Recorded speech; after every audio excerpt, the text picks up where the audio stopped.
It has been 3 months since my one game review of Maps, Dungeons & Dragons official VTT on D&D Beyond. Is this the only VTT I will ever use? The end-all be-all of VTTs for me? No, you can only use it for Dungeons & Dragons. But I have been using it for 3 months every single week, and I have my official review.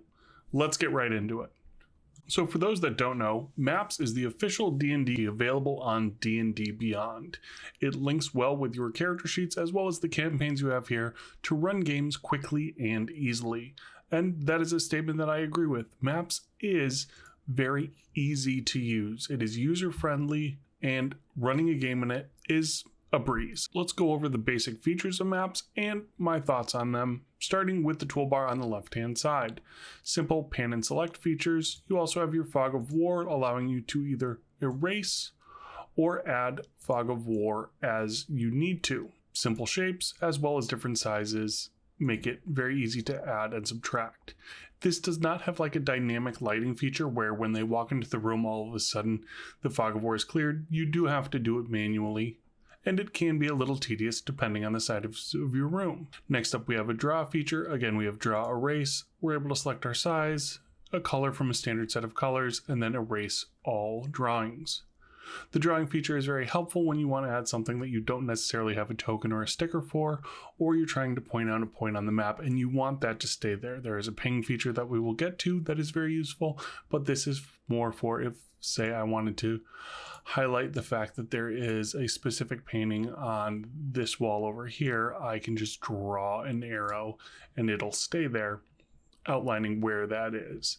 If I use the ping feature, I can ping it, but it goes away after a period of time and no longer pings that area. Next up, we have our overlays. Overlays are fantastic. Doing some fireballs, a nice little 30-foot radius circle there. These are super mega useful. Circle, square, cone. There's a line overlay if you're trying to do something like wall of fire or something like that. All of these are fantastic and easy to set up. The players have access to them to be able to articulate where their spells are. No real complaints with the overlays at all, and you can color and add little symbols. So say I wanted to do like a spike growth, I could do a nature pattern with a green color, do the square, and there we have it. We have a spike growth that is able to be identified as the little leaf pattern, and it is green. If I want my fireball to look wicked cool, I can do my circle overlay, add a little fire to it, make it red, and there we have our fireball overlay. In addition to that, they have a basic ruler. It allows you to judge distance even at angles. Very simple basic tool, easy to use. We have point and ping. Again, we went over the ping. It is absolutely fantastic. You can just point to things for your players. Again, a really nice tool for them to be able to see what you're trying to talk about on the VTT if you don't have either a sticker or a token for it. Next up, we have our token browser. Token browser is pretty simple. So if you have players, this is going to be the list of players that are available in the campaign. So if I want to add them, I can either drag them right to the VTT, or I can hit the plus sign and their token will appear in the center of my screen. Absolutely fantastic. You can also do multiple. So like for my cleric who has a duplicate, I can create a second preacher to put a circle around that token, and that signifies that this is that player's duplicate and they're able to manipulate it around the map, and I find that very useful. In addition, all of the monsters in the monster manual or anything you have available in the library in D&D Beyond are going to be available here. So if you want to add, say, an adult blue dragon, you can just click the plus sign just like the players, or drag it to the playing field. The token browser is very simple, very easy to use. Search function is very good, as well as the ability to kind of filter. If I'm trying to come up with a encounter on the fly, I can sort by challenge rating, whichever size or a monster type depending on the setting that my players are in. I can also choose to hide legacy or hide monsters that are not currently in my DM's library, so it would only be things that I have access to at the time, making it a much smaller list versus every single thing that is available on D&D Beyond. And lastly, we have the companions. These are actually my druid's wild shapes that are available here that I'm able to add to the tabletop quick and easy from the token browser. The last thing on left-hand side menu is going to be our sticker browser. These are going to be stickers that are available for me to just put right onto the playing field if I want to doll up my maps or add something for my players to interact with or ask questions about.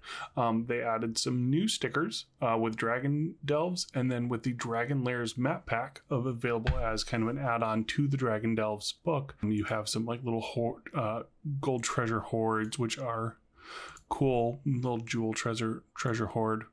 All great things available.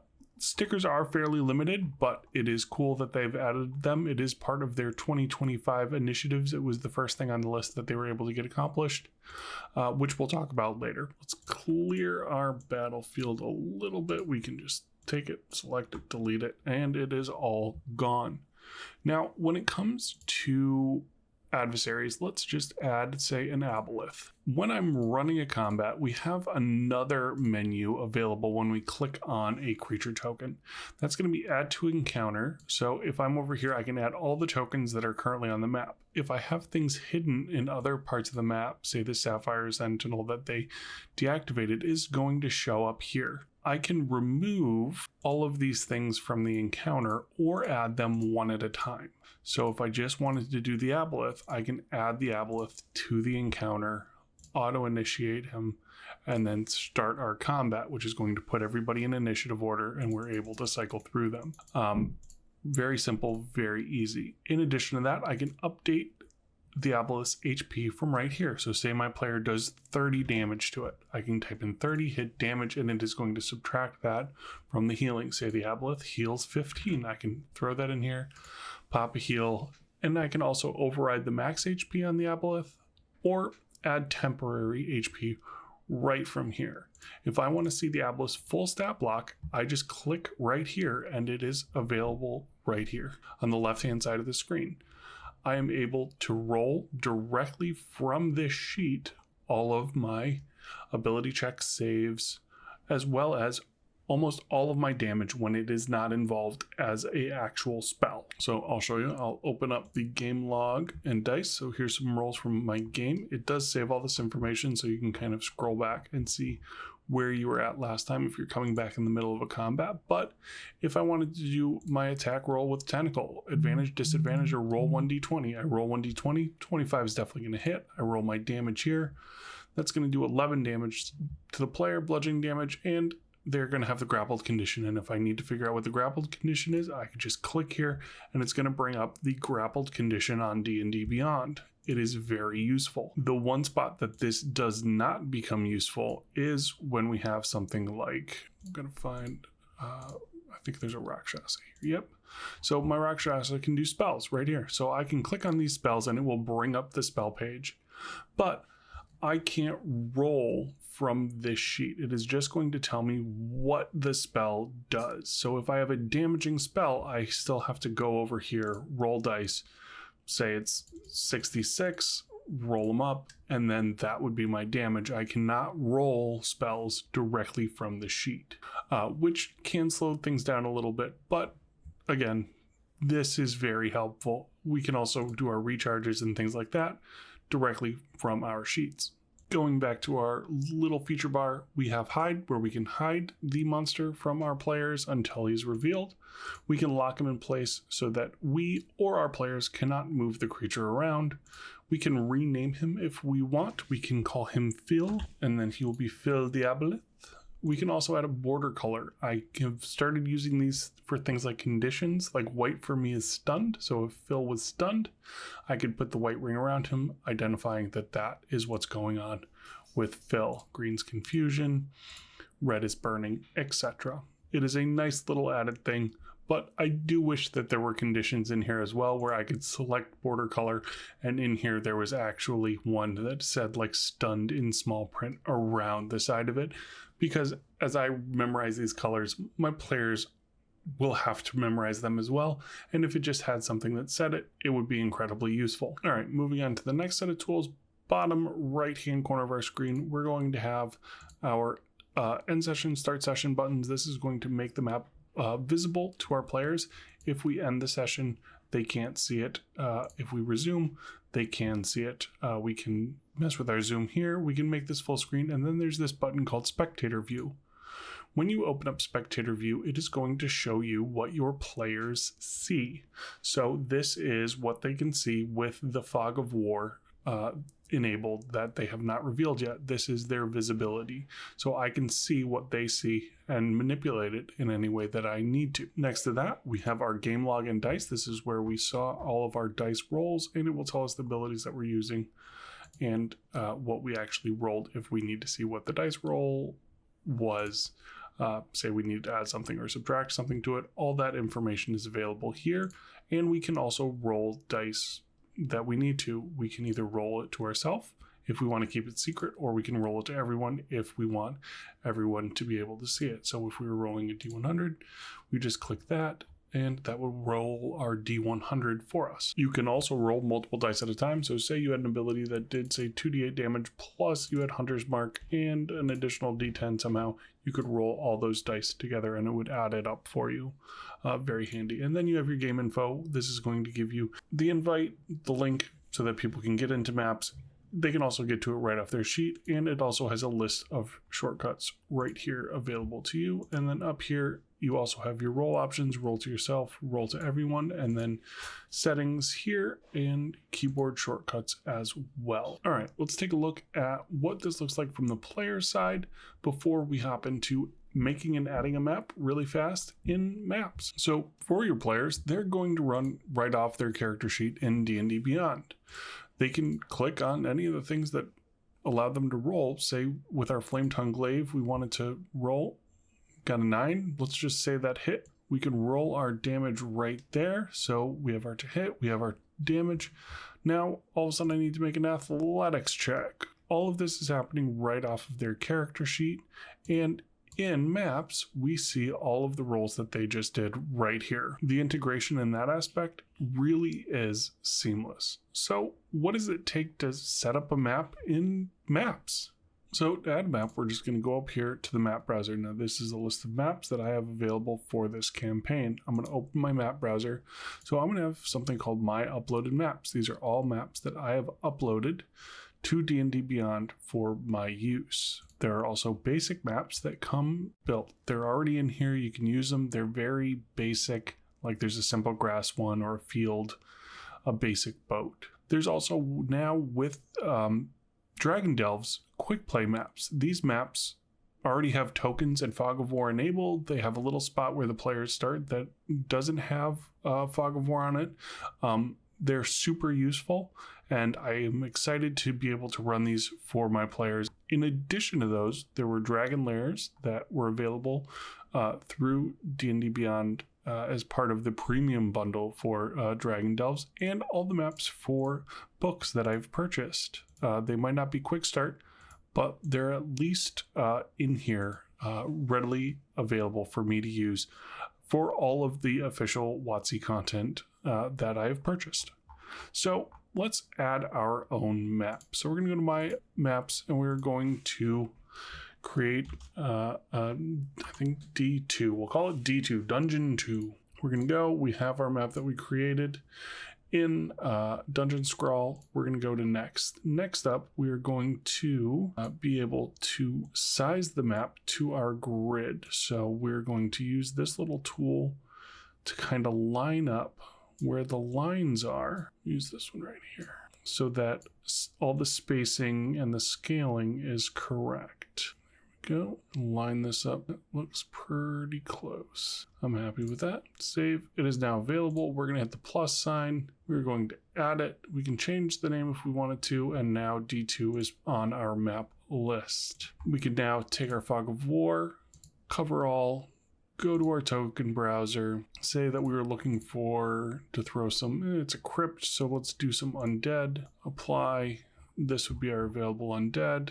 Let's do a couple of grave callers. Ooh, Greater Death Dragon.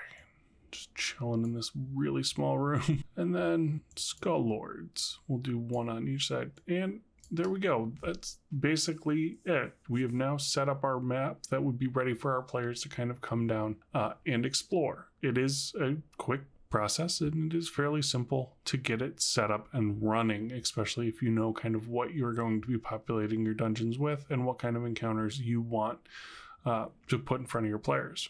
All right, so let's look at a couple of how they're putting maps in for officially released content. So this was a little quest that they gave out for newer players. So if we take a look at it, this is the map that is available. Same thing, we have our grid. We are able to put our tokens on this, and it is complete. They're giving us the whole map, nothing but the map, but it is there for us and we are able to use it. They also provide us with the DM versions of maps for certain places. So we have the Barovia DM version and then the player version. So if we wanted to add the DM version, we can add the DM Barovia, take it, cover everything with Fog of War, and we are able to see this map and kind of switch to it as needed as we're going through our campaign. And then if we needed to kind of switch back to the player version, we can switch back to the player version and then have that uncovered for our players. So I've been using D&D Beyond Maps every Thursday night since my first game video. I really enjoy maps. It is very simple, very easy to run. There is no major prep time. Once you have the map in here and set up, I've walked in at 8 o'clock for our 8 o'clock game, sat down, opened up my OneNote, pulled up the map, and was ready to go. I also find myself able to pivot very quickly depending on which way my players go, and if I need to change things, the token browser makes things very easy to be able to add a monster without having to pull up the book or anything like that. Having the full stat block available even in the token browser before I get it on the table to be able to kind of see what abilities that this creature has before putting it in front of my players. Now, D&D Beyond has had some hiccups in the time that I've been using it. There was a period of time that when I added my player tokens to the encounter, Hyglix would just show up as dashes. Both his initiative, AC, and hit points all just showed up as dashes, and we figured out ways around it, but that was for about a week before I was able to figure out kind of how to solve it. There is not really a great source of information for maps other than the forums, and I made a post and got no response. I know there is a ticket system for kind of technical support for D&D Beyond. I did not go through that process. In addition to that, we have noticed some hiccups with the dice roller and the amount of time it takes some numbers to appear to everyone or to the DM. The last bug that I really experienced while using maps was sometimes it wouldn't let me add tokens to the playing field, and I would need to go up and I would need to refresh the game, get back in, and then it would every single time let me add the tokens right from there. The cool part is refreshing the game does not kick your players out. They don't need to rejoin or anything like that. They're all still in there. It is a seamless experience for them. You just have to refresh the page and you're able to add the tokens right to the battlefield again. In my first video, I did talk about some of the things that I was looking to see from maps, and some of them have been added and some of them now appear in their looking ahead section right on the website. So stickers have been added, animated map support, 3D dice right here, roll 3D dice in maps. This is a big one for me. I really want to see my players' dice. If you've been spending any amount of time spending money on D&D Beyond and WotC products, you have a very cool collection of dice available on D&D Beyond right here. And I want to be able to see which one my players choose, and I want them to be able to see which dice I'm using to murder them with.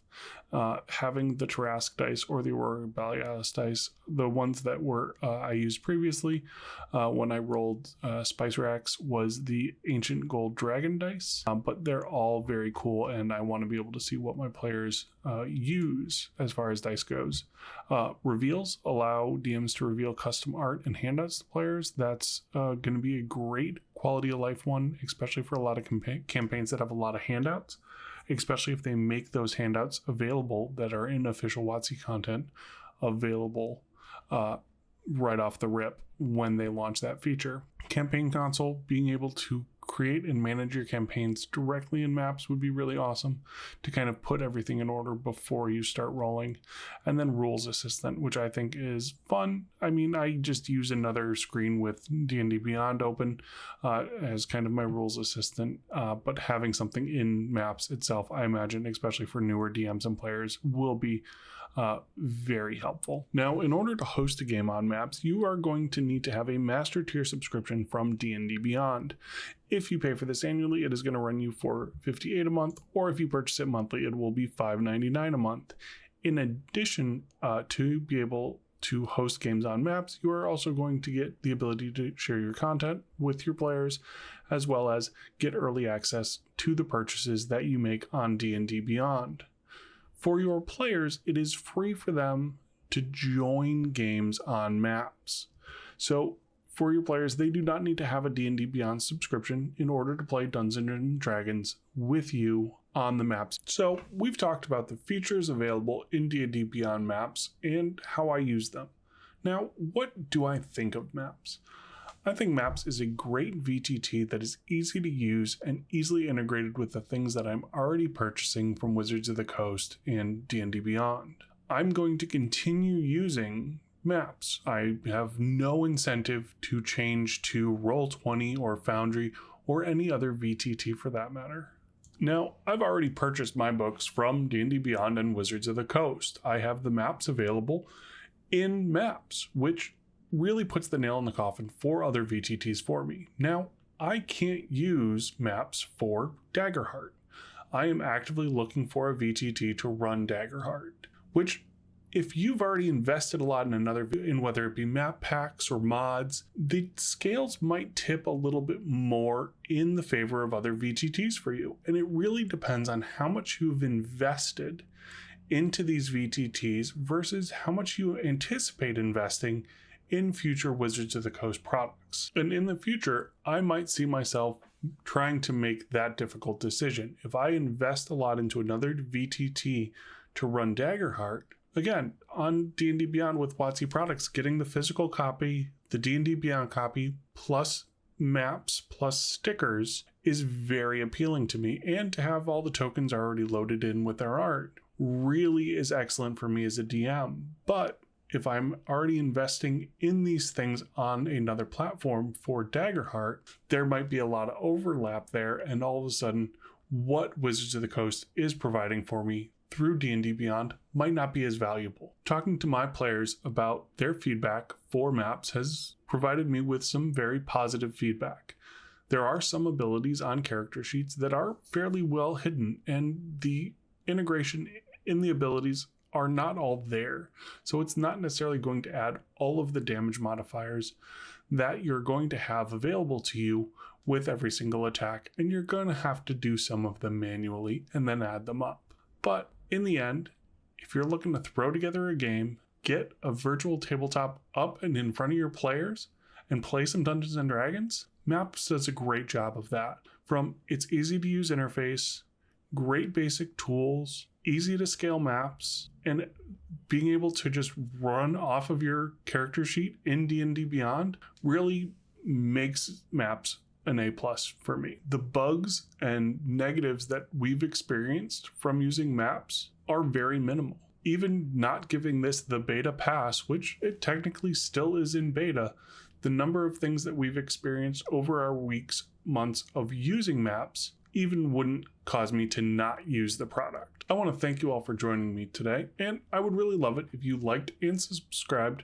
to my channel for more great TTRPG content. We've been doing some great deep dive videos on Daggerheart, as well as some reviews of Dungeons and Dragons products. Now, I'm looking for a VTT for me to run Daggerheart. Now, the official one is Roll20, but Foundry has a mod coming out that is going to allow me to run it. What are your experiences with these two VTTs, and which one do you recommend that I dive into for Daggerheart?